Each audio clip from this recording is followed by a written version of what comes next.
मूर्ख लोगों से बहस कभी नहीं करनी चाहिए। वो लोग सच क्या है ये जाने बिना ही केवल अपनी बात को सही साबित करने में लग जाते हैं। ऐसे लोगों से बहस करने में हमारे समय की ही बर्बादी होती है। जब अज्ञान चिल्लाता है तो बुद्धि चुप हो जाती है। आपके मन की शांति का अधिक मूल्य होता है। आज इसी से आधारित हमारी यह कहानी है। जंगल में एक दिन बाघ और गधे के बीच में एक बात को लेकर बहस हो गई। बात यह थी कि गधा बाघ से कह रहा था कि घास नीली है और बाघ उन्हें ये समझा कर थक गया था कि नहीं भाई, घास नीली नहीं हरी है।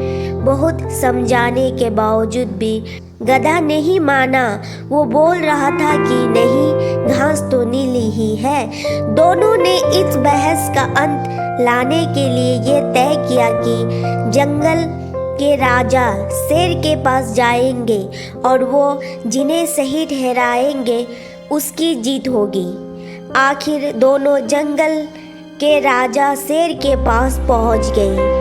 शेर के पास पहुंचते ही गधा चिल्लाने लगा, महाराज, क्या यह सच नहीं है कि घास नीली है? मैं ये बात कब से बाघ को कह रहा हूँ, फिर भी वह मानने के लिए तैयार नहीं है। बाघ मुझसे असहमत है और मेरा खंडन करता है और मुझे परेशान करता है।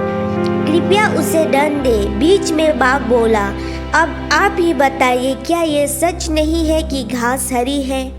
शेर ने दोनों की बात सुनकर एक क्षण में घोषणा दे दी कि गधे की बात सच है, घास नीली है और मैं बाघ को इसके लिए 1 साल की सजा देता हूँ। यह सुनकर गधा खुशी से उछलने लगा और अपने रास्ते ये गाता गाता चला गया कि घास नीली है, घास नीली है। बाघ ने अपनी सजा तो स्वीकार कर ली, लेकिन वह शेर से पूछने लगा कि महाराज, आपने मुझे दंड क्यों दिया? आखिर घास तो हरी है। आपने मुझे दंड क्यों दिया? आखिर घास तो हरी है। शेर ने उत्तर दिया, वास्तव में घास हरी है। बाघ ने पूछा, अगर आप भी ये मानते हो कि घास हरी है तो मुझे सजा क्यों देते हो?